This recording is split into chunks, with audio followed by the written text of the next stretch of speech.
안녕하십니까. 행복한 아침 이재용입니다. 안녕하세요. 정예인입니다. 오늘은 3월 22일 수요일이고요. 오늘 올해 중에서 제일 따뜻한 날이라고 그러는데 네. 날씨가 먼저 궁금해집니다. 박소연 기상캐스터. 네, 날씨 요정 박소연입니다. 오늘은 올봄 들어 가장 따뜻한 날이 되겠습니다. 아침에 쌀쌀함도 어제보다 덜한데요. 서울은 한낮에 24도까지 올라서 3월 관측사상 역대 최고 기온이 예상되고요. 5월 중순만큼이나 따뜻하겠습니다. 네, 오늘 옷차림 신경 써야 될 것 같은데요. 오늘 날씨 어떤지 구체적으로 전해주세요. 네, 오늘은 건조함을 달래줄 봄비 소식도 있습니다. 비가 오기 전까지는 서울을 포함한 수도권 등 전국 대부분 지역에 건조특보가 계속될 텐데요. 불씨 관리 철저히 해주셔야겠습니다. 현재 충남에는 초미세먼지 주의보가 발효 중인데요. 서울을 포함한 수도권과 충남은 종일 고농도 미세먼지가 머물겠습니다. 호흡기 건강관리 잘 해주셔야겠습니다. 오늘 전국이 흐린 가운데 오전에 제주부터 비가 시작돼 퇴근길 무렵이면 남부지방까지 확대되겠습니다. 밤에는 경기 남부와 충청권에도 비가 내릴 텐데요. 내일까지 비가 길게 이어지는 제주는 최고 50mm가 예상되고요. 서울 등 그 밖의 수도권에는 빗방울이 떨어지는 곳이 있겠습니다. 이 시각 현재 기온 살펴보겠습니다. 서울은 9.4도, 대전은 7.4도, 대구는 9.1도 가리키고 있습니다. 오늘 한낮에는 서울 24도로 어제보다 2도가량 높겠고요. 오후에 비 소식이 있는 남부지방은 어제보다 기온이 조금 내려가겠습니다. 광주는 21도, 부산은 20도가 예상됩니다. 이번 비는 내일 오전이면 대부분 그치겠고요. 비가 그치고 나면 황사가 유입돼서 서쪽 지역에 영향을 줄 예정입니다. 지금까지 날씨 전해드렸습니다.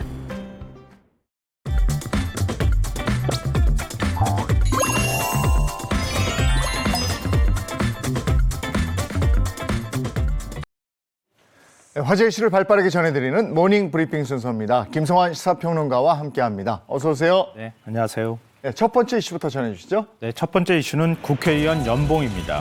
혹시 두 분은 국회의원 연봉 얼마나 드시는지 아세요? 1억 한 1, 2천 정도? 그 정도? 그것도 좀 많습니다. 그동안 그거보다 많아요? 생각보다 많이 올랐더라고요. 1억 5,500만 원입니다. 누가 올렸지 그새? 국회의원은 자기가 자기 걸 올릴 수 있으니까요. 아, 그렇군요. 네. 그것도 뭐 특권 중에 하나라고 볼 수 네. 있겠습니다. 근데 왜 갑자기 느닷없이 국회의원 연봉을 물어보느냐 이렇게 생각하시는 분들이 있을 것 같은데요. 민주당 이탄희 의원이 국회의원 연봉을 절반으로 깎자 이런 제안을 해서 지금 화제가 되고 있습니다. 근데 국회의원 연봉을 절반으로 깎자고 하는 이유가 굉장히 흥미로운데요. 2021년 기준 가구당 연평균 소득이 6,414만 원입니다. 근데 이탄희 의원이 이 정도 수준으로 국회의원 연봉을 내리자 이렇게 얘기를 한 건데요. 왜냐하면 눈높이를 국민들의 소득 수준에 맞추게 되면은 그러면 국민의 눈으로 세상을 볼 수 있지 않겠느냐 이제 이런 얘기입니다. 굉장히 좀 멋진 말 아니겠습니까? 네. 네. 너무 지나치게 많은 돈을 벌게 되면 그러면 이미 좀 기득권이 돼서 국민들이 어떻게 살고 있는지에 대한 관심이 멀어지는 거 아니냐 이제 이런 얘기가 되는 건데요. 근데 왜 갑자기 세비를 낮추자고 얘기했느냐 이것도 좀 관심을 받을 수밖에 없는 상황인데요. 국회 정개특위가 지금 선거제 개편을 논의 중에 있습니다. 그러니까 선거제 개편은 국민의 생활과 직접적으로 관계가 없다고 생각하실지 모르겠지만 국회의원 내가 뽑는 국회의원들을 어떻게 선출하느냐 그 제도를 지금 논의하고 있는 거라고 보시면 되거든요. 굉장히 중요합니다. 그런데 여기에서 여러 가지 방안들을 논의하는 중에 정치개혁이 굉장히 중요한 화두 중에 하나가 국회의원 정수를 조금 늘려서 국민들의 투표의 비례성을 높이자 이런 거거든요. 내가 투표는 했지만 자꾸 사표가 되잖아요. 네. 내가 투표한 사람이 자꾸 떨어지게 되는 거거든요. 근데 그 내 투표의 가치를 높이기 위해서는 결국은 비례성을 높여야 하고 비례성을 높이다 보면은 결국은 국회의원 정수를 조금 늘려야 되는 상황까지 갈 수 있는데 국민들이 그걸 잘 용납을 하지 않는 거잖아요. 늘리는 거 안 좋아하죠. 네. 그러니까 대신에 국회의원들이 이른바 국민들의 좀 따가운 눈총을 받았던 세비를 뚝 하고 절반 정도로 내리게 되면 네. 그 정도면 그래 조금 늘려도 되지 않겠느냐 하는 여론이 만들어질 수 있지 않겠느냐. 그러니까 그 방안을 놓고 토론해보자 이런 얘기를 하고 있습니다. 네, 해당 발언으로 인해서 사람들의 관심이 좀 커지고 있습니다. 네. 그래서 어떤 특권을 누리고 있길래 이런 이야기를 한 건지 구체적으로 좀 궁금한데요. 이미 다 아실 것 같아요. 금배지를 달면 한 100가지 특권이 따라온다 뭐 이런 얘기를 하곤 하는데요. 사실 보는 관점에 따라서 예우를 받는다 이렇게 볼 수는 있을 것 같아요. 다만 이제 제대로 일을 안 한 상태에서 뭐 그렇게 인식을 하고 있는 거죠, 국민들은. 특권만 많이 받는 건 이거 좀 문제가 있는 거 아니냐 이런 시각을 갖는 건데요. 그러니까 국회의원은 국회가 파행을 하거나 공전을 하더라도 세비를 꼬박꼬박 받습니다. 네. 최근 근로시간제 개편 가지고 굉장히 말이 많잖아요. 국민들은 60시간도 넘게 일해야 되는 상황인데 국회의원들은 일도 안 해도 세비 꼬박꼬박 받는 거 이거 문제 있는 거 아니냐 뭐 이런 얘기를 할 수도 있는 거죠. 더군다나 세비를 앞서 말씀드렸던 것처럼 셀프 인상할 수 있습니다. 내 세비를 내 마음대로 인상할 수 있다고 하는 것도 어찌 보면 특권일 수도 있겠죠. 네. 그리고 회기 중에는 구금이나 체포가 되지 않을 권리, 불체포 특권도 있고요. 그리고 국회 내에서는 직무상 발언을 한 것과 표결에 책임지지 않을 권리, 그러니까 면책 특권도 갖고 있습니다. 네, 뭐 다시 한번 말씀드리지만 국회의원이 일만 잘한다고 하면 뭐 연봉도 좀 더 올려주고 특권도 조금 더 얹어주고 국민들이 손으로 뽑은 사람들이잖아요. 그러니까 그래도 되는데 일을 잘 안 한다고 느껴지기 때문에 문제가 아닌가 싶어요. 더 열심히 하면은 세비도 더 올려줄 의향이 있으니 더 열심히만 해주십시오라는 말을 해주고 싶습니다. 그게 항상 하는 말인데, 그죠? 네. 예, 이렇게 특권을 주는 이유가 다른 눈치 보지 말고 떳떳하게 내 속신대로 일해봐라. 이렇게 해서 국민이 부여해 주는 건데 국민의 눈치를 안 보고 자꾸 그들보다 더 센 사람들 눈치를 보니까 그게 자꾸 산으로 가는 게 문제인데, 그죠? 네. 맞습니다. 할 말 많은데 이 다음 게 있기 때문에 자, 다음 이슈 전해주시죠. 예, 다음 이슈는 할머니 구한 손녀입니다. 참 안타까운 사연인데요. 반려견을 목욕시키다가 쓰러진 할머니를 구하려던 초등학생이 감전돼 숨지는 안타까운 사고가 있었습니다. 네. 엊그제 저녁 8시 한 30분경인데요. 포항의 한 주택 욕조에서 반려견을 목욕시키던 할머니가 감전돼 쓰러졌습니다. 그러자 이걸 본 손녀가 할머니를 구하려고 한 10살밖에 안 되는데요. 전기 온수기를 치우고 그러니까 할머니를 구하려고 하다가 감전돼 의식을 잃었습니다. 아이고. 가족이 신고를 받은 119 구급대가 출동을 했는데요. 이미 심정지 상태였다고 하고요. 병원 치료를 받으려고 했지만 결국 이제 사망한 상태였습니다. 할머니는 병원에서 현재 치료를 받고 있지만 생명에는 지장이 없는 상태입니다. 근데 보통 감전사를 하게 되면요. 이렇게 몸의 신체가 일부가 탄 흔적이 발생하게 돼요. 네. 손녀의 손이 타 있었다고 해요. 그러니까 온수기를 잡은 손이 탄 거니까 온수기를 통해서 감전이 된 것으로 현재 경찰은 보고 수사 중에 있습니다. 정말 안타까운 사고입니다. 그런데 이렇게 가족 중에 누군가가 감전이 돼서 쓰러진다면 당황할 수밖에 없을 것 같거든요. 어떻게 대처를 하면 좋을까요? 비슷한 일들도 뭐 얼마 전에도 있었고요. 외국에도 종종 있는 문제인데요. 수영장 같은데 누가 이렇게 뛰어들었는데 그 조명 같은 거 있잖아요. 맞아요. 감전이 된 경우가 있어요. 네. 근데 가족이 감전이 되면 같이 막 뛰어들거든요. 네. 같이 감전사 하는 경우가 생기는 거예요. 그러니까 감전이 된 사람을 그냥 무작정 구하겠다고 같이 만지면 같이 감전이 되거든요. 그러니까 이럴 경우에는 반드시 몸에 절연체가 있어야 되는 거예요. 예를 들면 가정에서는 대표적으로 절연체라고 하는 게 고무장갑 같은 거 있잖아요. 그리고 마른 수건도 있을 수 있고요. 그리고 플라스틱으로 되어 있는 빗자루 같은 것도 있을 수 있습니다. 그러니까 접촉을 하면 안 된다는 거죠. 그리고 이런 게 만약에 주변이 없다고 하면 우리가 고무 깔창을 깔고 있는 신발 있잖아요. 그러니까 고무는 절연체에 해당이 되니까. 그러니까 그 신발을 신는 채 감전이 된 사람을 발로 밀거나 하면서 전원에서 떨어뜨려 주는 게 제일 중요합니다. 그러니까 그렇게 하신 다음에 그 다음에 이제 119 소방대에 신고를 하셔야 되는데요. 문제는 감전이 된 사람이 의식이 있는지 없는지를 그러니까 구급대가 출동하기 전에 반드시 확인하셔야 된다는 거예요. 만약에 의식이 없다고 하면 어떻게 됩니까?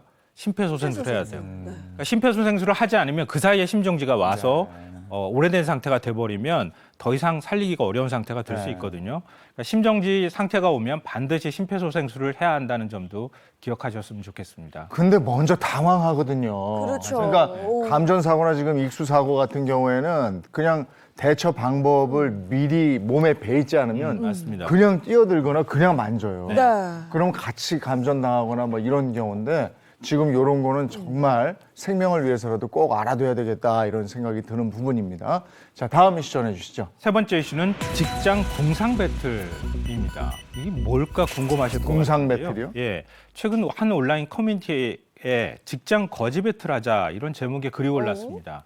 거지라는 표현이 사실 좋은 거 아니니까요. 네. 공상이다 이렇게 좀 바꾼 건데 직장에서 가장 인심이 후한 게 우리 커피 인심이라고 하잖아요. 네. 믹스커피 한잔 하세요 이렇게 하는데 자신이 근무하고 있는 직장의 경우에는 믹스커피를 타 먹으면 타먹은 사람의 이름을 적어야 된다 그래요. 어. 그리고 그럼 손님이 찾아오면 어떡할 거냐 이렇게 물어본 거죠. 네. 네. 손님이 찾아오면 손님 타주잖아요. 손님 이름도 적느냐 그랬더니 그건 사장님이 적는다 이렇게 얘기를 했다고 해요. 네. 그러니까 이건 너무 심한 거 아니냐 이러면서 여러 가지 불만들이 나온다고 합니다. 이 커피 믹스를 타 마실 때마다 이름을 적어야 되면 그래? 이거 부담스러워서 네. 이거 제대로 마시겠습니까? 잘 못 먹을 것 같은데 해당 글에 대해서 또 여러 가지 댓글이 달리고 여러 사연이 등장했다고요? 제가 배틀이라고 말씀드렸잖아요. 내가 다니는 직장도 이래라고 하면서 또 막 글을 올린 거예요. 그걸 보면 수정 테이프 다 쓰면 수정 테이프 보여줘야 다 쓴 거 보여줘야 리필해준다. 그리고 커피는 아니지만 종이컵 쓸 때 종이컵에 이름을 쓰고 온종일 이거 하나만 써야 한다. 이런 것도 있고요. 각종 컴퓨터 프로그램 아무래도 정품으로 구매를 하잖아요. 직장인 경우에는 그 불법 다운로드해서 쓰라고 한다. 이런 것도 있고요. 두루마리 휴지심을 모아뒀다가 새로 보여줘야 사준다. 이런 얘기도 있는데요. 이렇게 보면은 어떻게 또 직장에서 이런 일까지 하나 이렇게 또 생각할 수 있는데 일종의 자린고비일 수도 있어요. 제가 보면. 예. 너무 나쁘게만 보면 또 나쁘게도 볼 수 있지만 또 반대로 생각하면 비용 절감을 위해서 굉장히 노력하는구나. 또 요즘같이 어려운 시기에 이렇게 또 해석이 가능할 것 같은데요. 일론 머스크라고 다 아시잖아요. 네. 예. 일론 머스크가 트위터 인수한 다음에 비용 절감한다고요. 한 달 동안 회사 청소를 안 하겠대요. 보통 이제 외부 업체에서 하잖아요. 예. 직원들이 휴지 갖고 다닌다고 합니다. 그러니까 그런 회사에서도 그렇게 하고 있다 그래요. 아니 근데 그렇게 기간을 명시하는 건 가끔 필요할 수도 있어요. 왜냐하면 내 게 아니기 때문에 네. 흥청망청 쓰는 경우를 저도 많이 보거든요. 그래도 화장실 청소하는 게 오히려 더 심한 거 아닌가 싶어요. 근데 그렇게 기간을 그러니까 이게 별로 안 좋은 것이긴 하지만 네. 너무 이렇다면 네. 그렇게 무한정 그렇게 하지 마시고 뭐 한 달이면 한 달, 뭐 보름이면 보름 이렇게 해서 불편함을 느끼게 하면 좀 나아지겠죠. 아니 그러니까 그런 걸 하더라도 미리 취지를 좀 설명해 주면 어떨까 싶어요. 자, 우리가 이런 거는 환경을 위해서 예. 이런 경우는 비용 절감을 위해서 조금 좀 힘들더라도 한번 견뎌 봅시다. 예. 이렇게 하면서 한번 시도해 보면 직원들의 수용성도 좀 높아질 것 그렇죠. 같다. 그리고 그만큼 지금 경제가 어렵다. 이걸 네. 또 반증하는 것 같고요. 애초부터 그랬다고 하면은 조금 문제가 있을 것 같아요. 예, 오늘 모닝 브리핑 여기까지 하겠습니다. 김성환 시사평론가와 함께했습니다. 고맙습니다. 네, 고맙습니다.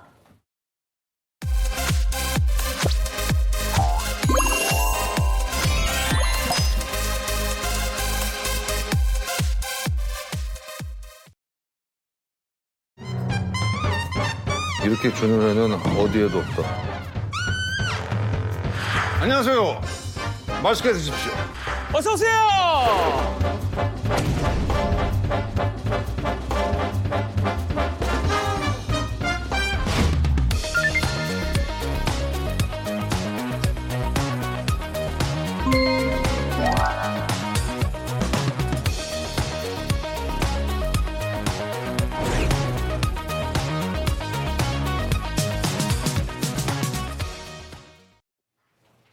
네, 이번에는 한 주간의 연예 소식을 정리해봤습니다. 연예 라이브 시간입니다. 네, 오늘도 반가운 세 분과 함께합니다. 인사 먼저 부탁드려요. 안녕하세요. 연예계 팩트 사냥꾼 홍정선입니다. 안녕하세요. 자칭 특종 기자 미녀 기자. 거짓말을 하려니까 항상 더듬네요. 네, 미남 전문 기자 최정아입니다. 안녕하세요. 한 주간의 연예계 소식을 발빠르게 전해드리는 연예 리포터 홍규입니다. 네, 반갑습니다. 홍규 씨, 오늘 연예 라이브 첫 번째 소식은 뭐예요? 연예 라이브 첫 번째 키워드는 채널A 간판 예능 프로그램 큰 거 온다입니다. 오. 채널A가 온 가족이 함께 즐길 수 있는 신규 프로그램들을 대거 론칭했다는 반가운 소식입니다. 앞으로 시청자 여러분들의 마음을 사로잡을 프로그램은 바로 나만 믿고 먹어봐 도시 횟집, 천하제일장사 2, 블랙2 영혼 파괴자들입니다. 벌써부터 기대되시죠? 네. 이 신규 프로그램들의 특징이 그동안 우리 시청자들에게 사랑을 받았던 프로그램과 연결되어 있는 듯한 그런 느낌을 받습니다.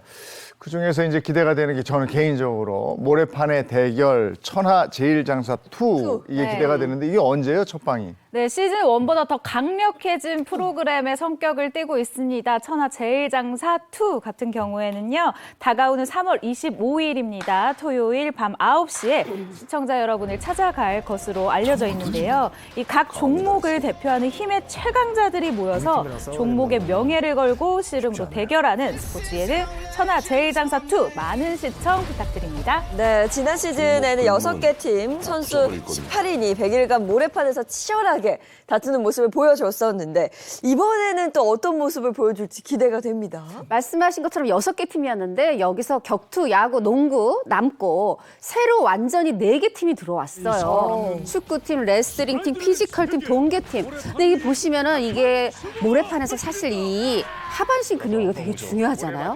그런데 막 동계팀, 벌써 기대돼. 못 해본 선수도 있더라고요. 네. 그런데 이렇게 싹 시즌2 하고 나서 시즌2의 우승팀이 시즌1의 우승팀이었던 야구팀하고 붙거든요. 여기서 과연 야구팀이 2연속, 이 2연패를 달성할 수 있을지도 시청자 여러분이 기대해 주시면 좋겠고, 이러다가 만약에 시즌2도 야구팀이 우승하면 야구팀이 저절로 이 우승이 되는, 저는 결과가 어떻게 될지 정말 흥미진진 궁금합니다. 예, 이게 이제 3월 25일 토요일 밤 9시라는 건데 네. 요거 천하제일장사 2 이거 끝나면 이어서 봐야 되는 예능 프로그램이 또 있다면서요? 네, 맞습니다. 제가 개인적으로 가장 기대하고 있는 프로그램 중에 하나인데요. 시즌 1이 종영하고 나서 10개월 만에, 무려 10개월 만에 재정비를 끝내고 돌아오는 이 블랙 범죄 다큐입니다.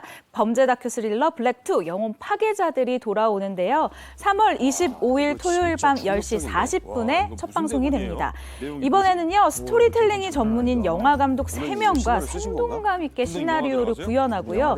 또 이 시나리오를 아주 생생한 감정을 바탕으로 전달하는 영화 배우 3명이 출연합니다. 시즌 1과 다르게 영화 배우와 영화 감독이 2인 1조 스토리텔러가 되어서 서로 다른 시각으로 더욱 깊게, 더 깊이 있게 사건을 들여다볼 예정이라고 합니다. 이 프로그램 설명만 들어도 벌써 몰입이 되는데 이번에는 주로 어떤 이야기들이 소개될까요? 네, 이번에는 또 몰입이 될 이유가 또 있습니다. 강력 범죄가 아니라 우리 생활 밀착형, 일상생활에서 볼 수 있는 그런 범죄들을 이제 이 영화를 뛰어넘는 스토리텔링들을 요 감독들이 또 해주시고요. 거기다가 요걸 보다 보면 우리가 재밌게 구경만 하는 게 아니라 정말 세상에는 있어서는 안 될 그런 범죄를 예방하는, 우린 또 어떻게 예방할 수 있을지 그 팁을 드리는 프로그램이 될 것 같습니다. 네, 앞으로 토요일 밤에 보는 맛이 있을 것 같은데 그럼 아까 저 도시 횟집 있었잖아요. 그건 네. 언제예요? 도시횟집 같은 경우는 목요일 밤을 책임집니다. 채널A가 새롭게 선보이는 프로그램 나만 믿고 먹어봐 도시횟집은요. 앞으로 매주 목요일 밤 10시 30분을 책임질 예정인데요. 제목에서 알 수 있듯이 우리가 너무너무 사랑하는 이 도시 어부의 스피노프 프로그램입니다. 낚시는 베테랑이지만 식당 운영은 처음인 도시 어부의 출연진 이덕화 씨, 그리고 이경규 씨, 그리고 이수근 씨, 그리고 이태곤 씨, 김준현 씨와 홀 매니저로 합류한 또 새로운 얼굴이 있어요. 바로 배우 윤세아 씨의 좌충우돌 횟집 도전기를 담았습니다. 그런데 출연자들이 직접 잡은 물고기로 음식까지 해준다고요? 아니 그러니까요. 다른 연예인표 이 요리 프로그램들 보면 다 재료 사서 하잖아요. 맞아요. 이거는 물고기 화로회에 대해서 너무너무 잘 아는 이 멤버들이 직접 바다에서 낚시해서 그걸 또 바로 요리해가지고 바로 음식으로 서비스하는 거예요. 네. 와, 정말 기대가 되는데 그렇다고 회만 드리는 거 아닙니다. 다양한 메뉴의 음식들 선보인다고 하니까 기대해 주십시오. 일단은 재료가 싱싱하겠네요. 네. 자, 두 번째 연예 소식 키워드로 만나보겠습니다. 연예라이브 두 번째 키워드는 영화 감독 도전했다 혹평받은 개그맨 박성광입니다. 오늘 개봉하는 영화 웅남이로 첫 상업 영화에 도전한 개그맨 출신 영화 감독 박성광 씨가 한 평론가의 한 줄 평으로 차가운 혹평을 받은 사실이 뒤늦게 알려졌다는 소식입니다. 이게 어떤 한 줄 평가를 남겼을까요? 네, 한 영화 평론가는요, 언론 배급 시사회 이후에 이 웅남이에 대해서 여기가 그렇게 만만해 보였을까라는 평을 남겼습니다. 남겼습니다. 그러면서 평점이요 10점 만점에 3점을 부여했는데요. 하지만 이 평론 자체가 오히려 좀 뭐랄까요? 홍보를 더 열어준 것 같기도 해요. 이 평점을 본 이 누리꾼들이 온라인 게시판에 아니 왜 남의 꿈과 노력을 왜 무시하냐. 그렇다면 영화계는 아무나 들어올 수 없는 곳이라는 이야기냐. 평론가의 의도는 분명 알겠으나 자칫 우월의식으로 느껴질 수 있는 평으로 오인될 수 있는 여지가 있다라면서 이 지적에 대해서 다시 한번 지적하는 이런 상황이 펼쳐지고 있습니다. 개봉을 앞두고 이제 관객분들이 무슨 영화 볼까 선택할 때 사실 이제 주변에서 지인들이 이미 봤으며 그 입소문도 좀 참고를 해보지만 이 초반에는 뭐 기사라든가 아니면 이 평론가들의 혹평 요거를 좀 보면서 영화를 선택하기도 하잖아요. 그러다 보니까 또 이 평론가들의 먼저 본 평론가들의 의견이 중요할 수밖에 없는데 저는 사실 뭐 박성광 씨 아니라 어느 영화 감독도 혹평을 받을 수 있다는 생각이 들어요. 다만 근데 영화 재미없다, 뭐 별로다 이게 아니라 뭔가 여기가 뭐 이렇게 얘기하는 것 자체를 저는 박성광 감독을 이 영화계 밖에 있는 인물로 그렇게 인식하도록 하고 있다는 요 지점이 굉장히 문제다. 그런 생각이 드네요. 네, 이것도 혹평에 대해서 박성광 씨의 생각은 어떤지 입장을 발표했나요? 네, 박성광 씨는 20일에 한 라디오에 출연을 해서 이 입장을 밝혔습니다. 제가 부족한 부분이 있다면 있겠지만 용기는 잃지 않으려고 한다. 저는 과정에 있다고 생각한다. 이게 결과가 아니다. 저는 천재도 아니고 훌륭한 사람도 아니다. 더 노력하고 배워야 하는 모자란 사람이다. 더욱 노력하고 배우겠다라는 입장을 밝혔는데요.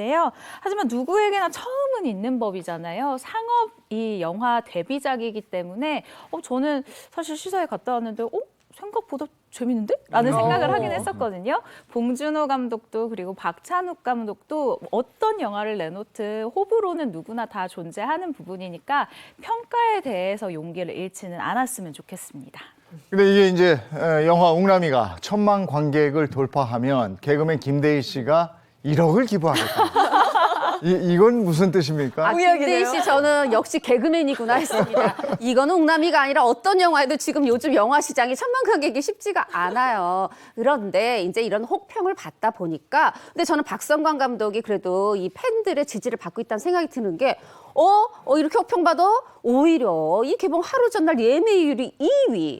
이게 사실 큰 영화가 아닌데도 이렇게 좀 관심을 받고 있습니다. 그리고 사실 이제 이 기부 공약 내놓은 게 김대희 씨 이전에 박성광 감독은 100만 들면 내가 1000만 원 기부하겠다.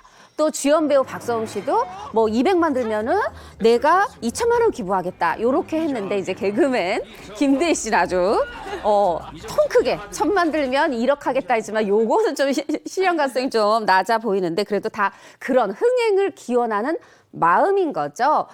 저는 이 박성광 감독 이제 이게 뭐 짧은 5분짜리 영화부터 시작해서 3번째 상업 영화 장편으로는 첫 번째인데 계속 승승장구하기를 응원하겠습니다. 네, 오늘 개봉이죠. 네, 웅남이 기대하겠습니다. 자, 이어서 세 번째 여대 소식 키워드를 한번 볼까요? 연예라이브 세 번째 키워드는 배우 이다혜 8년 열애 끝에 5월에 신부되다입니다. 배우 이다혜 씨가 가수 세븐 씨와 8년여의 열애 끝에 드디어 다가오는 5월 6일 결혼한다는 소식이 전해지자 누리꾼들의 큰 축하가 끊이질 않고 있다는 소식입니다. 이 두 사람의 결혼 소식이 전해지면서 영화보다 더 영화 같은 그 연애 스토리가 또 주목을 받고 있어요. 네, 맞습니다. 두 사람이 열애를 2016년도에 인정을 하고 연예계 공식 대표 커플, 비주얼 커플로 불리면서 많은 사랑을 받았었는데요. 친구 사이에서 아주 자연스럽게 연인 사이가 됐었다고 합니다. 그리고 각종 방송과 공식 석상에서 서로에 대한 사랑을 감추지 않았어요. 저도 뭐 다양한 프로그램에서 봤던 것 같은데요. 하지만 연애 기간이 길었던 만큼 사실 모든 순간이 핑크빛일 수는 없잖아요. 크게 다툰 후에 결별 위기에 처했지만 아주 슬기롭게 이별의 고비를 넘기고 8년 연애의 결실을 드디어 맺게 됐다라는 소식입니다. 두 사람에게 이별의 고비가 찾아왔을 때 가장 아쉬워했던 사람이 이다혜 씨 어머니였다면서요. 아니 그러니까요. 두 사람이 이제 오래 만나다 보니까 뭐 그렇다고 누구나 그런 건 아닐 텐데 주변에 친구들, 언니, 오빠들이 다 세븐 씨를 좋아했다는 거예요. 그러다가 이렇게 헤어질 뻔한 위기가 찾아왔더니 세상에 많은 사람이 아쉬워하는데 심지어 윗집 아주머니가 울었답니다. 어머 세븐하고 헤어지니. 세상에 정말 사랑 많이 받은 것 같은데 말씀하신 것처럼 그중에서도 이다혜 씨 어머니가 두 사람의 이 위기를 제일 아쉬워했다고 하네요. 네. 그래서 헤어지지 않고 이렇게 결혼까지 오게 된 것 같아요. 그 어른들이 보는 눈이 보통은 정확하다고 그쵸. 말을 하잖아요. 이다혜 씨 어머니가 예비 사위인 세븐 씨를 정말 좋아하나 봅니다. 네, 이다혜 씨의 말에 따르면요. 이다혜 씨의 어머니가 일단 세븐 씨 팬이고요. 그리고 평소에도 굉장히 아들처럼 생각을 했었다고 해요. 사실 윗집 어머니가 다른 집 딸이 헤어졌다고 울기 쉽지 않은데 그건 주변 동네 사람들한테도 잘했다라는 게 소문이 났기 때문이라고 생각하거든요. 하지만 처음부터 사이가 또 좋았던 건 아니라고 합니다. 왜냐하면요. 연애 초반에 이다혜 씨 어머니가 이 마음의 벽을 허물지는 않았었다고 해요. 그래서 두 사람이 초반엔 좀 고생을 했다고 하는데 사귄 지 한 달쯤에 이 세븐 씨가 이다혜 씨 어머니를 뵙고 싶다라고 이런 모습을 보였대요. 당시 이다혜 씨 어머니가 이 이야기를 듣고 아이고 한 달인데 나중에 보자라고 했는데 세븐 씨가 아주 적극적으로 어버이날에 선물을 사서 나 이제는 좀 만나고 싶다라고 얘기를 했다는 거예요. 그래서 이다혜 씨 어머니가 이 만남을 다음으로 미루려고 사실은 내가 지금 시술을 받아가지고 좀 만나기가 그렇다. 이게 좀 가라앉으면 보자라고 얘기를 했는데 세븐 씨가 굉장히 완강했던 거죠. 이다혜 씨 어머니 그 첫 만남에 선글라스를 딱 끼고 이 시술한 모습을 가리고 그렇게 만났었다고 합니다. 그렇게 우여곡절 끝에 첫 만남이 이루어졌고 네. 세븐 씨가 어머니를 딱 보고 어머니 합격 뭐 이렇게 해서 급속도로 뭐 가까워졌다 이런 얘기도 반대 아니에요? 세븐 씨가 그러니까요. 보통 이 예비 사위가 가면은 장모님 마음 얻으려고 네. 게다가 이렇게 미루다가 이제 드디어 이다혜 씨 집에 간 거 아니겠습니까? 어머니 그래도 선글라스는 꼈지만 맛있게 이렇게 음식 준비해 놓으셨는데 이 음식을 먹은 세븐 씨가 어머니 음식 맛있는데요? 어머니 합격? 이랬다는 거예요. 아니 어머니가 기가 막히잖아요. 지금 내 딸 뺏기는 느낌인데 지가 뭔데? 이렇게 얘기했더니 아유 어머니 지가 뭐예요? 이렇게 넉살 좋게 사실 이렇게 넉살 좋게 안겨오면 아유 장모님 마음 흔들립니다. 그렇게 하면서 스스럼 없이 친해졌다고 하네요. 정말 아들처럼 그냥 처음부터 아예 편하게 다가갔네요.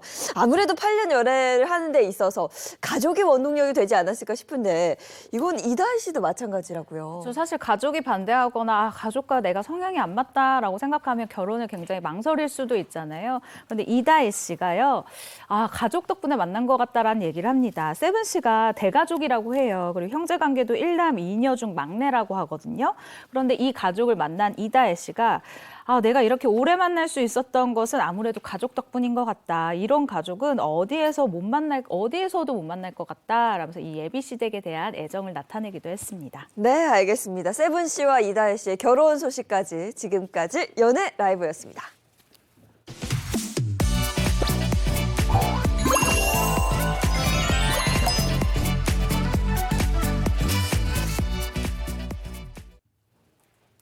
네, 이번엔 대한민국 대표 스타들이 걸어온 길을 되돌아보는 스타 주민 시간입니다. 네, 홍규 씨 오늘의 주제 궁금합니다. 오늘 주제 말씀드리기 전에 두 분께 질문 먼저 드리겠습니다. 두 분은 금하면 어떤 금들이 제일 먼저 떠오르시나요? 순금이죠. 순금. 금이 어떤 금이 뭐가 있겠습니까? 순금. 네. 저는 개인적으로 19금, 불금 이런 거하고 거리가 좀 멀고요. 금이 금, 많네. 현금 이런 금을 저는 좋아하는데 그러네. 왜 제가 갑자기 금타령이냐? 오늘 스타주민 주제가 바로 돈과 관련이 있기 때문입니다. 오늘 스타주민에서는 통장 관리를 아내에게 맡긴 스타들의 이야기를 준비해봤습니다. 오늘 스타주민 주제, 아내에게 경제권 넘긴 스타들입니다. 네, 어떻게 사는지 궁금하네요. 아내에게 경제권을 넘긴 스타들 네. 바로 시작하죠. 아내에게 경제권 넘긴 스타들 첫 번째 스타의 눈, 코, 입 모아보도록 하겠습니다. 함께 보시죠. 알겠어요? 망망하죠. 꽃미남 그럴 것 스타일 것 같은데. 같아요. 이렇게만 딱 봐도 눈, 코, 입 딱 조화가. 잘생겼겠네. 맞습니다. 남자야, 남자. 이분은 꽃미남 미모로 90년대 어마어마한 인기를 누린 아이돌 NRG의 멤버인데요. 올해 44세의 나이로 커피계의 아이돌로 불리기도 하고 있습니다. 아, NRG 하니까 바로 알겠네. 네. 피계의 아이돌이면 뭐 커피숍을 운영하나요? 네, 맞습니다. 현재 카페를 운영하고 네. 있고요. 커피 전문가들과 협업도 진행하면서 심사위원까지 하는 등 커피 전문가로 맹활동 중이라고 합니다. NRG 멤버 중에 커피를 좋아하고 카페를 운영하면서 거기다가 꽃미남 미모의 가수는 딱 한 분. 노유민 씨 맞죠? 아내에게 경제권 넘긴 스타들 첫 번째 스타는 NRG의 노유민 씨 맞습니다. 네, 노유민 씨는 원조 한류 가수이고 근데 이제 성공한 커피 전문가가 됐어요. 근데 아내에게 경제권을 넘겼다. 이건 또 어떻게 된 얘기예요? 노유민 씨 표현에 의하면 넘긴 게 아니라 뺏겼다고 합니다. 사실 이제 노유민 씨가 6살 연하 남편이잖아요. 한 방송에서 이렇게 얘기를 했어요. 이 연하 남편은 아내에게 생활 주도권을 뺏길 수밖에 없는 상황이 된다. 나도 그렇다. 통장, 카드 다 뺏겼다 하면서 이 경제권을 넘기게 된 상황을 배경을 밝혔습니다. 근데 경제권을 잘 넘긴 것 같아요. 경제권 넘긴 후에 건물주가 됐다. 그래요? 네, 맞습니다. 아내 말을 잘 들으면 자다가도 떡이 생긴다라는 말, 이 시청자분들도 공감하실 것 같은데요. 노유민 씨는 떡이 아니라 무려 건물이 생겼다고 합니다. 이 노유민 씨 아내가요, 노유민 씨에게 이 건물을 사주면서 우리 딱 10년만 더 고생하자라고 얘기를 했다고 하는데 아, 역시 남자든 여자든 누구랑 결혼을 할 때 사람을 잘 만나야 하는 것 같아요. 누구를 만나느냐에 따라 인생이 쪽박이 되기도 하고 정말 노유민 씨처럼 이렇게 인생 대박이 터지기도 하는 것 같습니다. 네. 이런 얘기는 방송에 좀 덜 나왔으면 좋겠어요. 볼까봐 걱정이 좀 되는데. 근데 어떻게 건물주가 됐을까요? 그 사연이 좀 궁금하네요. 네, 사실 노유민 씨가 커피 전문가로 활동 중이라고 앞에도 말씀드렸지만 12년째 커피 전문점을 운영하고 있는데 그 시작은 첫째가 육삭둥이로 태어나 고정 수입이 간절히 필요해서 시작했다고 합니다. 지금은 전국에 몇 개의 지점을 운영하면서 커피 유튜버 전문가들과 협업을 진행하기도 하는 수준에 이르렀다고 합니다. 네, 이야. 이제 그쪽 분야에서 전문가가 된 건데 어쨌든 잘 되는 것 같고 네. 근데 아내에게 경제권이 넘어갔고 그걸 알뜰살뜰 아내가 또 모았나 봐요. 그래서 건물주가 건물주. 됐는데 근데 용돈이 또 화제가 됐다면서요? 요즘 점심때 나가가지고 김치찌개 한 그릇만 사 먹으려고 해도 가격이 10,000원이 훌쩍 넘는데요. 이 2023년에 노유민 씨의 한 달 용돈이 무려 3만 원이라고 해요. 이게 가능해? 30만 원 아니고요. 3만 원. 그럼 이게 하루에 1,000원인데. 아니 어떻게 한 달 용돈이 3만 원이죠?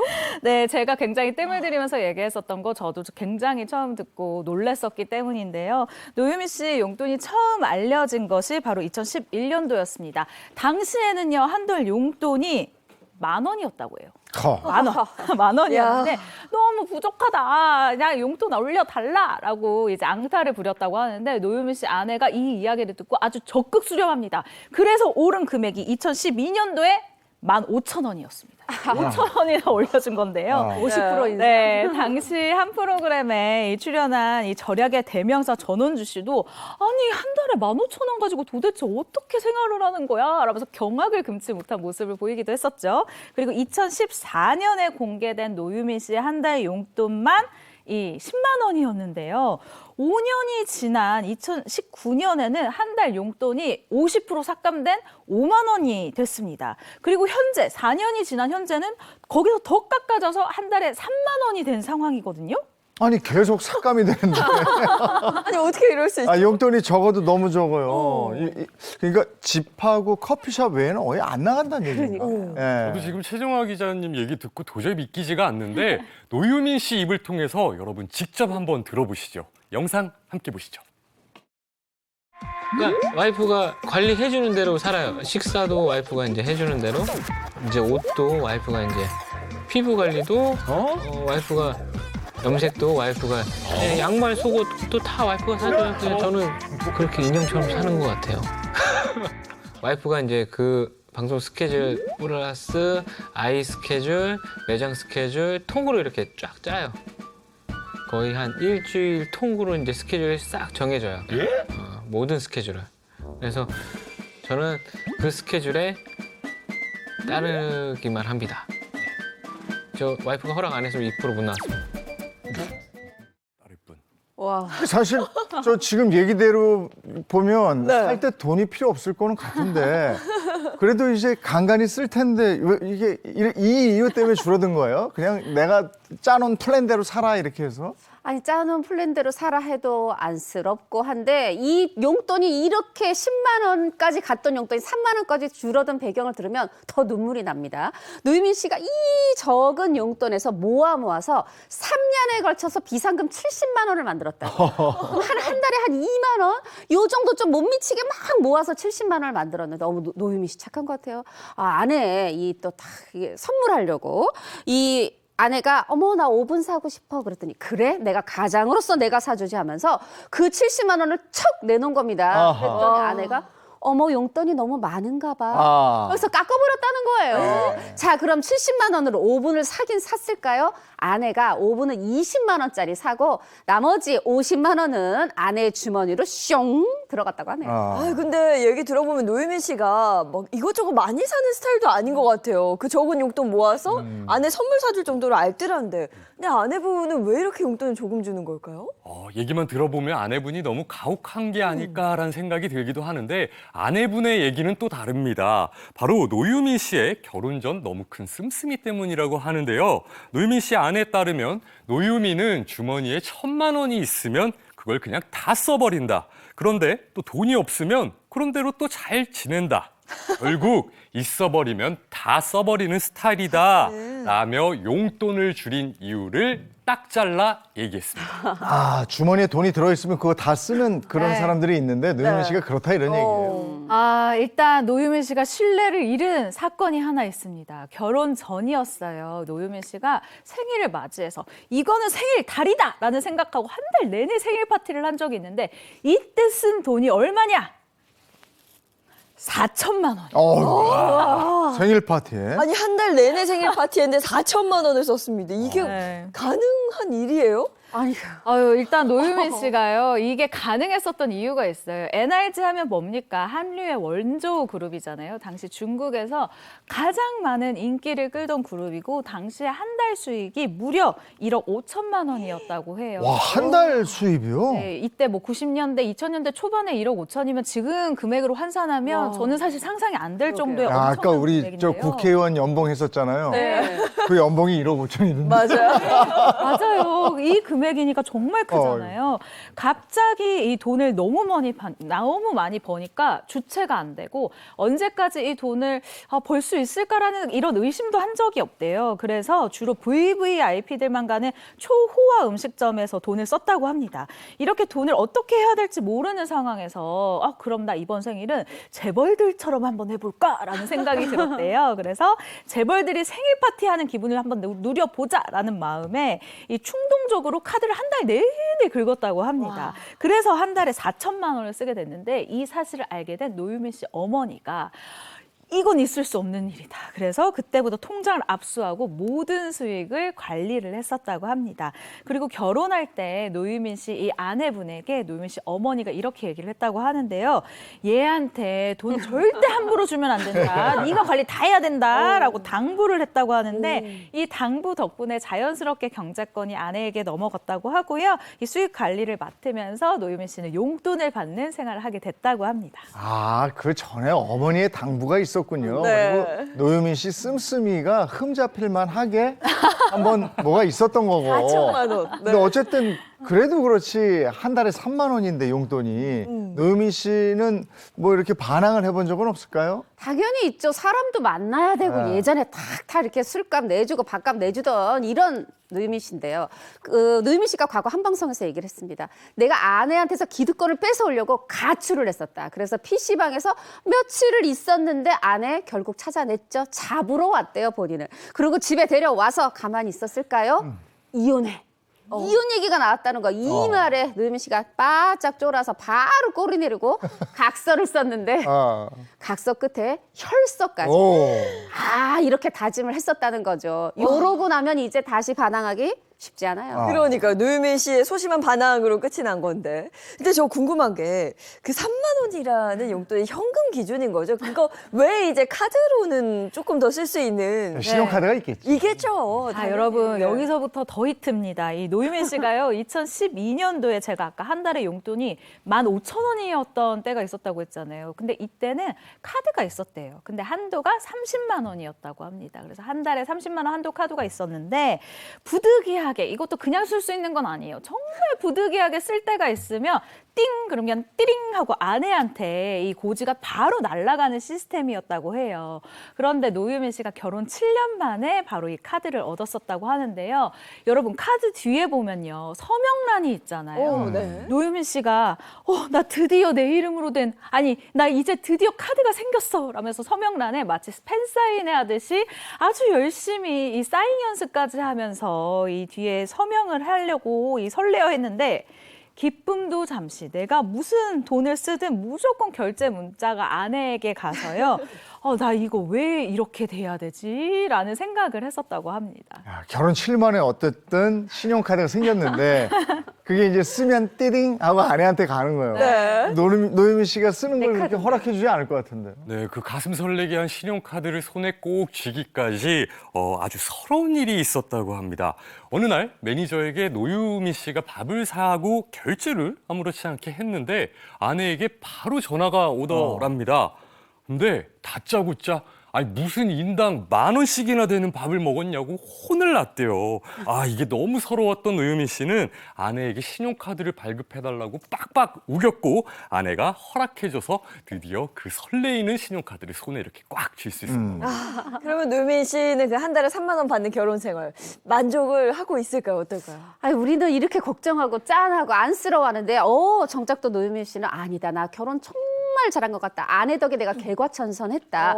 나를 잡아줄 수 있는 사람은 아내밖에 없다. 이러면서 굉장히 감사함을 표시했어요. 근데 내가 다른 건 다 참는데 내 카드인데도 이 결제 문자가 아내한테 가는 것까지도 참겠지만 하나만 좀 하고 아쉬워하는 게 있어요. 이 노유민 씨가 장모님, 아내, 딸 둘. 이 여자 4명하고 살고 있다고 그래요. 그래서 화장실에 가서 좀 볼일 볼 때 서서 일을 보고 싶은데 안 돼. 앉아서 해. 아내가 요런다는 거죠. 아이고야. 그래서 이거 남자의 자존심이다. 이것만은 하고 한다는데 노유민 씨 요거는 좀 결과 지켜보겠습니다. 그냥 저 화장실은 그럼 본인 건물 가서 하세요. 이렇게 맞아요. 하니까 아내가 건물을 딱 가져왔잖아. 그러니까. 어느 날 지나가는데 건물 보면서 이거 당신 거야. 야. 나 그런 삶 기대합니다. 진짜 좋겠다. 심쿵했어. 자, 다음 스타 가겠습니다. 아내에게 경제권 넘긴 스타들 두 번째 스타는 어떤 스타일지 눈코입 모아보겠습니다. 함께 보시죠. 알듯 말듯. 모르겠네요. 누굴까요? 기도 하고요, 그죠? 네. 이분은 우리나라의 힙합 목화씨를 퍼뜨려 힙합 문익점으로 불리우는 데뷔 24년 차 싱어송라이터입니다. 데뷔 24년 차. 꽤 됐는데 우리가 알만한 사람이니까 여기 나왔을 것 같고. 네. 히트곡이 뭐가 있습니까? 이분의 히트곡 너무 많지만 그냥 이거 하나면 다들 바로 아실 것 같은데요. 현진영고, 진영고.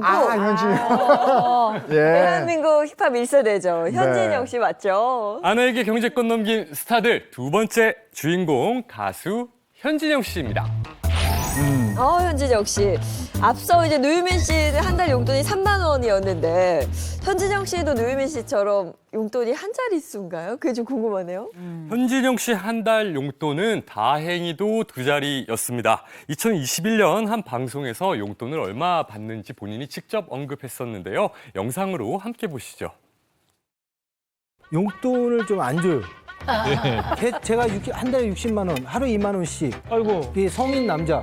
저 50대 아닙니까? 그렇지. 2만 원 부족해요. 부족하지. 그래서 지금은 뭐 항상 방송에서 10,000원만 올려라, 10,000원 올려라. 그래서 지금 80이 됐는데. 오늘 이야기의 맥락을 좀 놓치신 거 아닌가 싶어요. 아니 그래서 이제 제일 목적인 것 같아요, 오늘. 저도 이제 소중한 팬이니까 저의 팬에게 말씀 하나 올리겠습니다. 아, 네, 그러세요. 10,000원만 더 올리면 그러게요. 방송 이후에 이제 한 2년 정도 시간이 흘렀는데 어떻게 용돈이 좀 올랐는지 모르겠어요. 그리고 현진영 씨가 아내를 부르는 그 명칭이 사모님 이런다면서? 네, 맞습니다. 현진영 씨를 만난 적이 있는데요. 현진영 씨가 정말 아내를 사랑하고 사랑에 넘어서 존경을 하는 이런 모습을 보였어요. 내가 아내를 만나서 진짜 내가 사람이 됐다라는 표현을 했었던 게 기억에 딱 남는데요. 이 평소에 아내 말이 법이라고 생각을 한다고 합니다. 그 평소에 사모님이라고 부르는 것도 이런 부분, 이 존경심이 드러난 부분이라고 하는데요. 언제부터 현진영 씨가 아내를 사모님이라고 불렀냐? 바로 아내가 경제권을 지는 그 순간부터 더더욱 사모님이라고 부르게 됐다고 합니다. 그래서 현진영 씨가요, 집에서 나올 때, 일하러 나갈 때 사모님 다녀오겠습니다. 이렇게 인사를 하면요, 아내가 입 조심해라, 입으로 흉한 자, 입으로 망하나니 라고 하면서 정말 입에 대한 조심성을 항상 얘기한다고 합니다. 와, 아내의 말이 법이 된 현진영 씨인데 결혼한 지 얼마나 됐죠? 그 시간이? 현진영 씨는 사모님이라 호칭하는 지금의 아내분과 2011년 부부가 돼 현재 결혼 12년 차가 됐는데요. 그리고 연애를 무려 11년이나 하다가 결혼했기에 연애와 결혼을 포함해 총 23년이 된 인연이라고 합니다. 네, 뭐 거의 인생의 절반을 아내와 함께 한 건데, 근데 결혼 전부터 여자친구 시절 때부터 용돈을 받았다고요? 아니 그러니까요. 결혼 전부터입니다. 사실 이제 현진영 씨가 어린 시절 데뷔했잖아요. 빰빰빰빰. 아주 그냥 정말 해성같이 등장했고 돈도 많이 벌었죠. 아버지가 그래서 이 어린 현진영 씨를 대신해서 이 가게 관리를 다 하고 이 그때도 현진영 씨한테 용돈을 줬던 겁니다.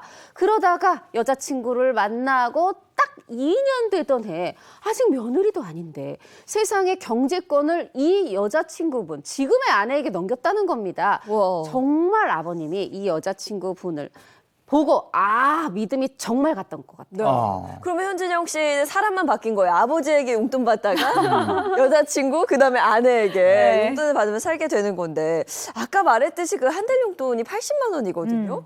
나이도 좀 있으신데 이게 가능할까요? 어떨까요? 그렇죠. 그러면 하루에 뭐 한 2만 원에서 3만 원 쪽을 써야 되는데 노하우가 분명히 있었습니다. 일단 첫 번째, 친구를 만날 때 돈을 써야 되는 상황은 되도록 나가지 않는다.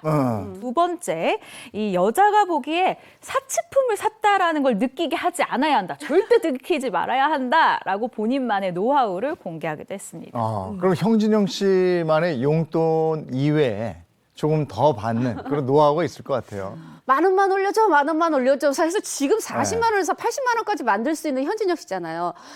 요 또 그 가외로 돈 받는 방법이 있는데 요거 굉장히 또 효과가 있을 것 같아요. 뭐냐면 이렇게 뭐 하나 살 때 벌벌벌 떨면서 계산을 하고, 또 맛있는 걸 먹을 때도 먹다가도 이렇게 한숨 한번 푹 쉬고 먼 산을 2초 본답니다. 그러면 아내가 보기에 저 남자 돈 너무 조금 줘가지고 기가 죽었나? 이렇게 생각을 하고 아내가 이런다는 거죠. 내일 누구 만난다며? 맛있는 거 사 먹어. 하면서 5만 원을 팍 준다고 하네요. 기 살려주려고 네. 아내가 또 생각을 하는 건데, 포인트는 그건 것 같아요. 감성팔이. 약간은 불쌍한 척. 그렇죠. 네. 약간 이 애잔한 마음을 일으키는 이건 것 같은데 현진영 씨가 이렇게 얘기를 합니다.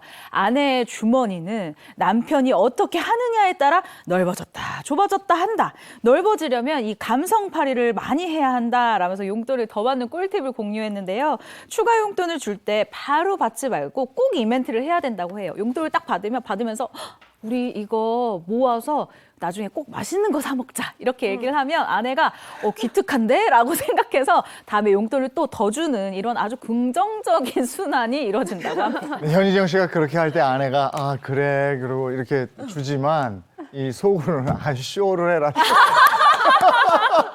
그리고 다 알아요. 알죠. 맞아, 그럴 것 같아. 그래서 현진영 씨도 아내가 내가 뭘 하든지 금방 눈치를 챈다. 내가 볼 때는 이미 다 알고 있는데 그냥 불쌍하니까 모르는 척하고 넘어가 주는 것 같다라고 이야기에 웃음을 자아낸 적이 있습니다. 네, 이 정도 눈치면 근데 현진영 씨 비상금 좀 모을 것 같은데요? 비상금을 모았는데 아니 세상에 용돈이 2자릿수인데 심지어 수천만 원의 비상금을 모았다고 그래요. 이게 어떻게 가능해? 예전에 누락됐던 이 작곡비를 요거를 현금으로 받아서 요걸 수표로 바꿔가지고 이제 집에 막 연습실 있으면 마이크 있고 마이크 이렇게 꽂아놓는 폴대 있잖아요. 그 기둥에다가 살짝 수표를 돌돌 말아서 슉 넣어놨는데 요 폴대를 좀 제대로 잠그지 못했던 모양입니다. 아내가 요거를 발견한 거예요. 발견하고 어떻겠습니까? 그다음부터 또 어딨나 막 수색에 나서는 거죠. 그리고 보니까 아내분이 보통 촉이 있는 분이 아닌 것 같으니까 현진영 씨도 더 이상 비상금은 만들지 않는다고 본인이 그렇게 얘기하고 있습니다. 네, 뭐 이 삶을 보니까 가수 김종서 씨의 아름다운 구속 떠오르는데 그 삶도 그냥 뭐 또 기꺼이 받아들이면서 사는 거잖아요. 네, 맞습니다. 현진영 씨가 이 아름다운 구속이다라는 평에 대해 이렇게 얘기하는데요. 아니, 나는 솔직히 이렇게 구속 안 하면 큰일 난다. 지갑에 있으면 그냥 쓰고 없으면 많은 스타일이다. 그렇게 오래 살았다. 어릴 때 대비해서 돈 개념이 없다. 이 아내가 그렇게 해서 돈을 계산하기 시작했다라면서 경제적으로 아내에게 이 고마운 마음을 표현하기도 했습니다. 네. 또 전반적으로 이 남편들이 착하네요. 노유민 씨도 그렇고 현진영 씨도 그렇고. 세 번째 스타 누군지 이어서 보죠. 네, 오늘 출근 안 하고 아침에 아내분과 지금 행복한 아침 시청하시는 남편분들 빨리 산책 나가시길 권해드리겠습니다. 아직 더 남아있거든요. 세 번째 스타는 누구일지 눈, 코, 입 퀴즈로 함께 보겠습니다. 함께 보시죠. 저 알 것 같아요. 그래요? 저는 치아를 보고 알 것 같아요. 저도 치아라 눈꼬리 맞아요. 알 것 같아요. 저는 모르겠어요. 이분은요, 1962년생 호랑이띠이자 대한민국 대표 카리스마를 가진 최시성을 가진 부부입니다. 하지만 아내에게 꽉 잡혀 용돈을 받고 산다고 하네요. 네. 대한민국 최씨, 최양락 씨, 네? 또 최수종 씨, 그렇죠. 최민수 씨, 이분들 호랑이 때 아닌가? 아마 이분이 경제권을 아내에게 넘기면서 이렇게 말하지 않았을까요? 내가 이러면 너 갈 수 있을 거야. 알겠어. 세 번째 주인공 네. 배우 최민수 씨입니다. 네. 터프가이. 네, 최민수 씨.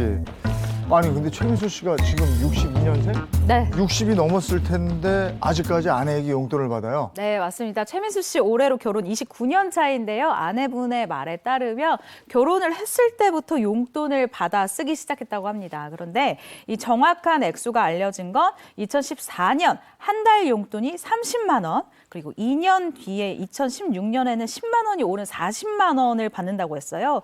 그런데 최근 한 방송에서는 무려 25년째 40만 원의 용돈을 받고 있다라고 밝혔습니다. 네, 지금은 또 최민수 씨 아내가 용돈 관리를 하는 게 좀 자연스러워졌지만 처음에는 이 아내분도 용돈 관리 전담하는 게 그게 좀 이상했었다 그래요. 최민수 씨가 어린 시절에 부모님한테 용돈을 받은 적이 없다고 그래요. 아버님 최무룡 씨, 어머니 강효실 씨 대단한 배우들인데 뭐 고정 수입이 없어서 그랬을까요? 그러다가 결혼했는데 아내가 용돈을 주네? 이게 금액을 떠나서 내가 이제 막 그냥 믿고 의지해도 되는 사람이 생겼구나 하면서 최민수 씨가 용돈 받는 걸 너무 좋아하더라는 거죠. 이 강준 씨 보기에는 이거 뭐지? 이거 압박감을 느껴야 되는데 돈을 조금 주는데 왜 좋아하지 했는데 시간이 흐르면서 같이 살면서 또 남편의 그 어떤 스스로 나를 책임지는 게 아니라 나를 책임져줄 누군가가 있다라는 요 보금자리를 느끼는 그 마음을 이해하게 됐다고 하네요. 근데 용돈뿐이 아니고 최민수 씨 출연료 이런 게 다 아내 통장으로 직행한다면서요. 최민수 씨 아내에 따르면요, 최민수 씨가 출연료를 받아도 직접 그 돈을 관리한 적은 없다고 합니다. 출연료는 바로 통장으로 입금이 되고 그 관리는 항상 아내의 몫이었는데요. 그래서 최민수 씨는 내가 번 돈을 나는 한 번도 본 적이 없어라고 이야기한다고 합니다. 네, 그런 최민수 씨는 용돈을 채우기 위해서 심부름을 한다 그러는데요. 땅콩 심부름이 가성비가 제일 좋다 그래요. 아니, 최민수 씨가요, 아내가 심부름을 시키면 남는 돈으로 항상 비상금을 조금 이렇게 모아놓는다고 하는데 그 중에서도 땅콩 심부름을 할 때 가장 마음이 설렌다고 합니다. 그 이유가요, 아내가 땅콩 좀 사와 라고 하면서 10,000원을 딱 준대요. 그럼 최민수 씨가 알았어, 10,000원 딱 받아와서 땅콩을 사고 주는데 사실 땅콩이 5,000원이어가지고 우리 5,000원이나 남아서 나 너무 좋다라고 이야기를 한 적이 있습니다. 근데 이렇게 열심히 비상금을 모아봤자 이게 헌일이라면서. 그러니까요. 뛰는 최민수 위에 나는 강준 아내가 있습니다. 아니 그렇게 이제 막 모아가지고 비상금을 집안 곳곳에 숨겨둔다 그래요. 그럼 아내가 어머 자기가 비상금 어디다 숨겼는지 다 알아, 다 알고 있어 이러면 거기 아닐걸 이런다 그래요. 근데 그러면서 맨날 들키면서도 똑같은 위치에다가 또 숨긴다고 해요.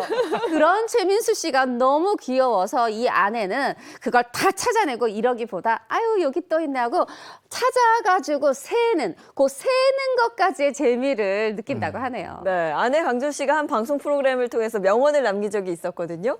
네 돈, 내 돈, 내 돈, 내 돈.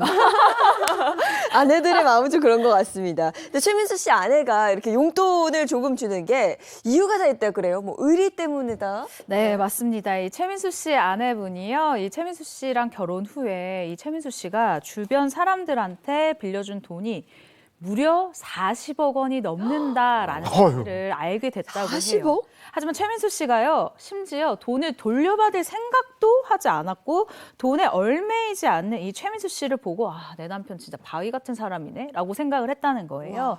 그런데 결혼 후에 심지어 이 돌려받지 못한 돈도 40억인데 2억 5천만 원의 빚까지 있다라는 사실을 알게 됐고 약 20년 동안 또 최민수 씨의 일을 돕던 사람에게 이 레저 스포츠 회사까지 차려줬는데 또 이 사람이 10억 원이 든 통장을 들고 또 도망을 갔다고 합니다. 그러니까 이런 일들이 쌓이면서 안 되겠다. 돈 관리는 내가 해야 되겠다라고 결심을 했었던 것 같아요. 근데 이 정도면 이 돈에 대한 진짜 감각이나 개념이 없는 건데 아내가 경제권을 줄 수밖에 없는 상황이네요. 줄 수밖에 없죠. 10억 통장 들고 날랐어요. 그러면 거기서 내가 찾아올게 하고 울분이라도 토하면 이거 좀 아내 생각이 다를 것 같은데 강준 씨에 따르면 이렇습니다. 뭐 최민수 씨가 이 통장을 돌려받을 생각을 10억 원을 받을 생각을 하지 않더라는 거죠. 도대체 아니 우리 돌려받아야 되는 거 아니야? 이랬더니 최민수 씨가 내놓은 말 빚을 진 사람이 더 불행한 거야. 우리는 열심히 일해서 돈을 벌 수 있잖아. 빚을 지게 된 사람이 더 안 된 거야.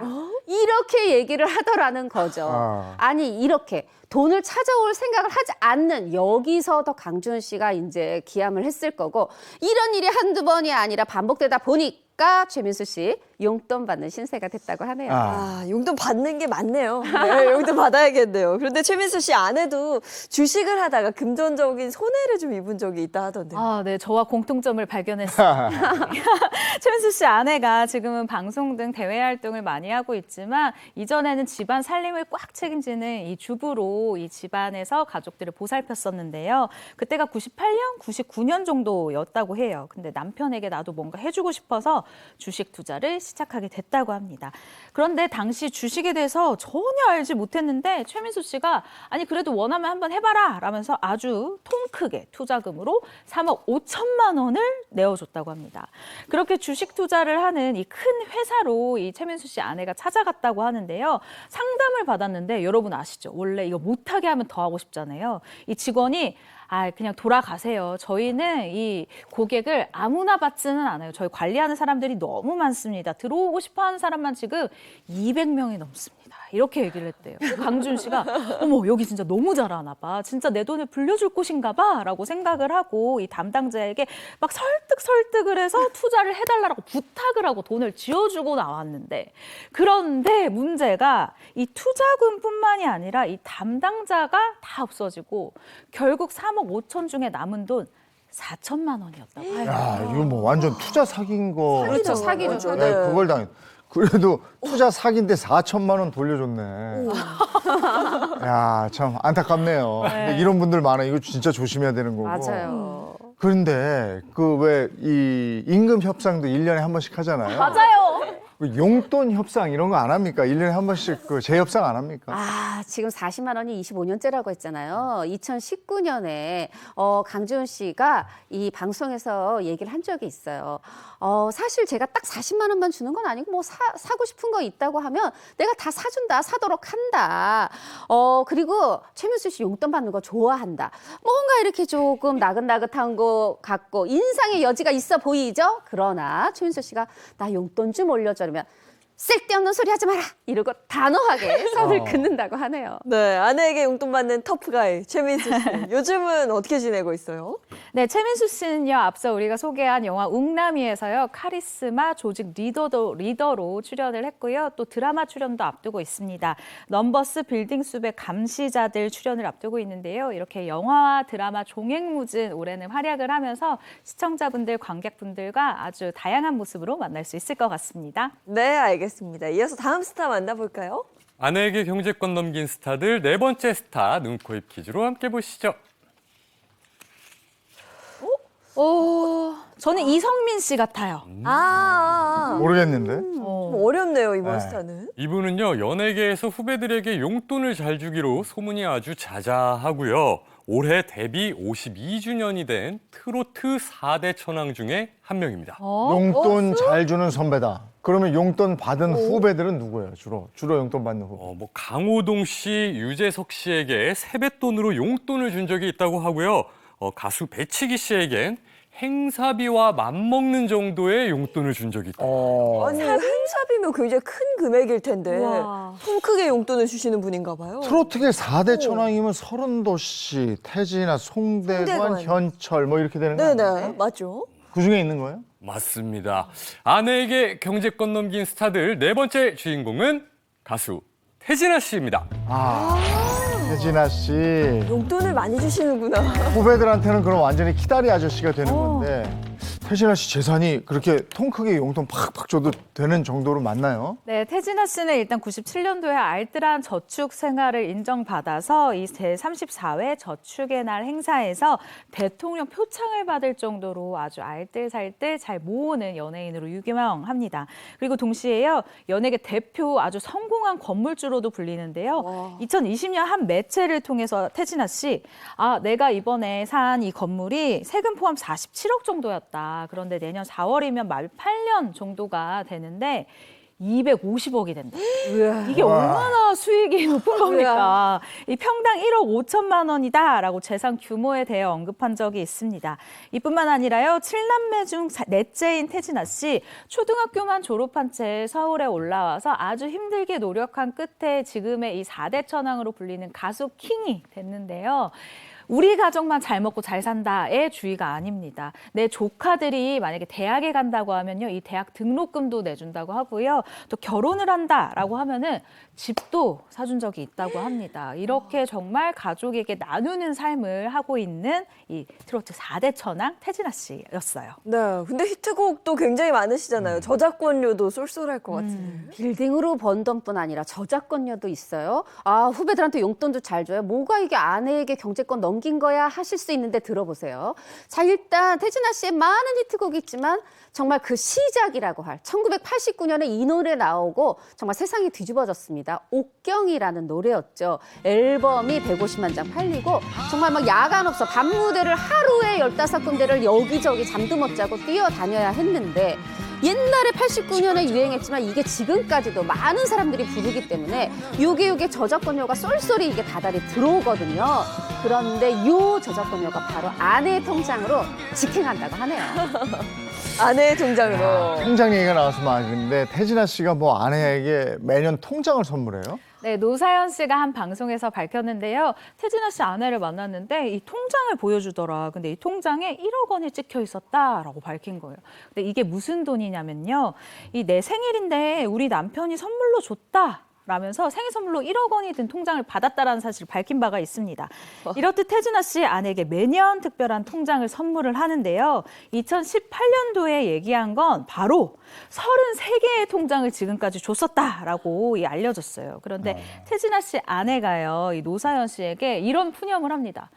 언니 너무 부럽겠다라는 이 노사연 씨 말에 아니 주면 뭐하냐, 통장만 줬다, 도장도 안 주고 나 이거 어떻게 쓰냐라고 얘기를 해서 이 주변 사람들이 빵 터진 적이 있습니다. 아니, 도장을 함께 줘야 내가 뭐 찾든지 뭐 다르게 쓸 텐데. 아니 그러니까 이거 준 거 맞습니까? 물론 태진아 씨 이름으로 만든 통장보다 낫죠. 아내 이름으로 했으니까. 그렇지만 아니 지금 도장 안 줬으면 이게 준 건가 싶은데 태진아 씨가 워낙 또 넉살이 좋잖아요. 이렇게 얘기를 합니다. 아니 곱디고 온 옥경이가 어떻게 은행 가서 아유 이거 내가 찾아자 드려야죠. 이렇게 얘기를 하는데 이참에 도장 주십시오.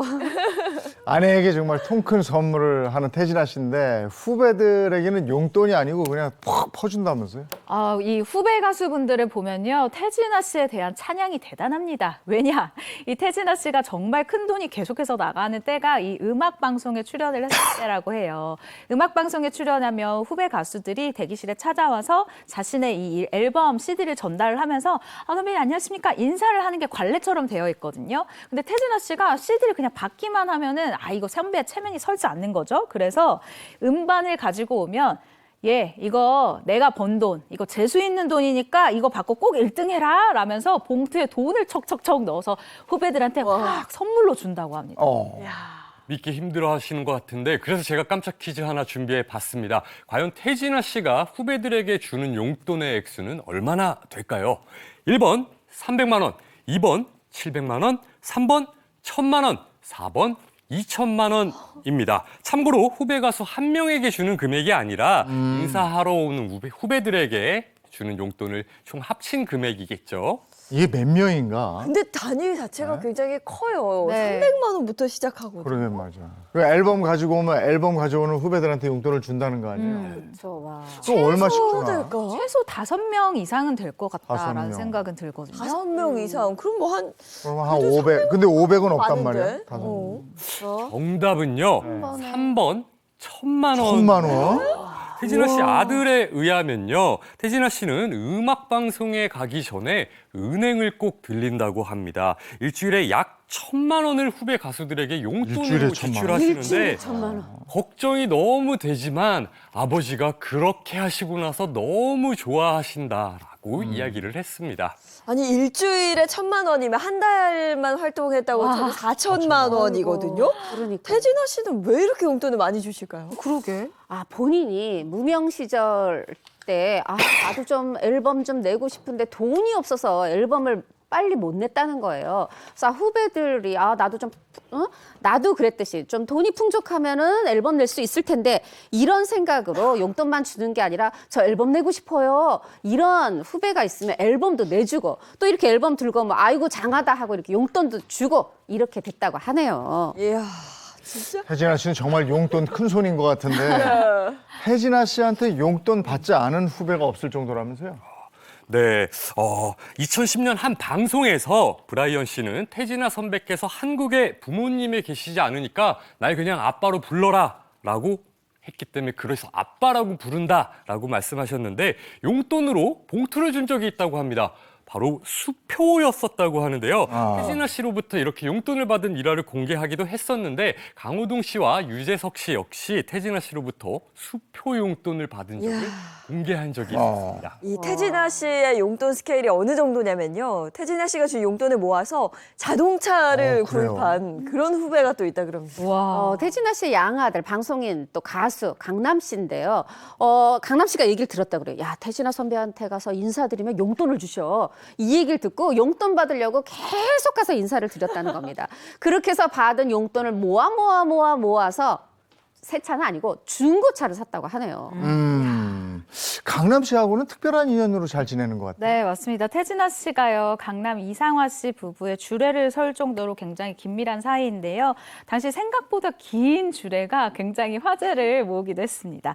태진아 씨 이 주례 핵심만 제가 뽑아봤는데 일단 아들 셋, 딸 둘을 낳고 잘 살아라. 그리고 져주면서 살고 이상화를 중전마마 모시듯 하며 강남이 왕이 되는 거다. 그리고 시부모님께 아내가 먼저 잘하기를 바라지 말고 장인 그리고 장모님께 네가 먼저 잘해라 라는 말을 했었다고 합니다. 네, 이런 인연 때문인지 태진아 씨는 이제 강남 씨에게 재산을 나눠주겠다. 이런 얘기까지 했다 그럽니다. 이루 씨 긴장해야 되는 거 아니에요?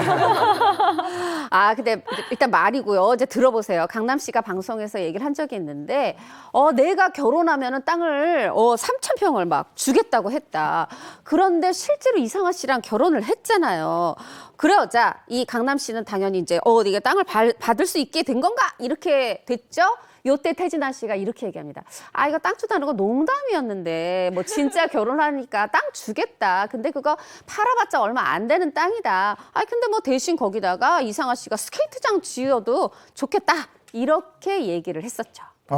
그래서 강남 씨가 태진아 씨가 준 땅을 받은 거예요? 일단 제가 봤을 때 강남 씨가 빌드업을 잘한 것 같은데요. 네. 일단 모든 방송에 출연해서 그 말을 듣자마자 네. 계속해서 얘기했어요. 태진아 씨가 저 땅 준다고 했다. 태진아 씨가 저 땅 준다고 했다. 계속 얘기를 해서 안 줄 수 없는 분위기를 만들었는데 결론부터 얘기하면 강남 씨 이 땅 받지 않았습니다. 네, 굉장히 욕심을 나타낸 거에 비해서는 좋은 결과인데요. 왜냐하면 땅의 이 규모가 자기가 생각한 것보다 좀 작았다라는 거예요. 땅 규모가 한 3,000평 정도 된다라고 이야기를 들었는데 알고 보니까 한 300평에서 600평 정도 되는 땅이었다라는 거죠. 근데 태진아 씨에 의하면 아니 이거 300평을 이 강남이가 잘못 들은 거다. 3,000평이라고 자기가 기대한 거다라고 하면서 이 3,000평은 대여 스케이트장 만드는 거라 난 받지 않았다라고 얘기를 했습니다. 근데 오늘 얘기를 쭉 들어보니까 네. 연예인들이 이제 젊은 나이에 큰 돈을 버니까 돈을 흥청망청 쓰던 버릇이 있어서 네. 결혼하면 아내가 딱 잡을 수밖에 없겠어요. 맞아요. 그리고 또 연예인들은 수입이 일정치 않잖아요. 잘 벌 땐 잘 벌지만 또 못 벌 때는 수입이 아예 없거든요. 그래서 저는 또 옆에서 이렇게 아내가 경제권 관리를 해주는 것도 굉장히 좋다 싶은 생각도 듭니다. 예. 아내에게 경제권을 넘긴 스타들이라는 주제로 얘기를 나눠봤습니다. 고맙습니다. 고맙습니다. 오늘은 서울도 낮 기온이 20도를 넘는다고 그래요. 네, 24도가 예상되고요. 5월 중순처럼 날이 따뜻하다고 합니다. 외출하실 때 옷차림 잘 챙겨 입고 나가시기 바랍니다. 좋은 하루 보내시고요. 저희는 내일 아침 7시 30분에 돌아오겠습니다. 행복한 아침, 행복한 하루 되십시오. 고맙습니다. 고맙습니다.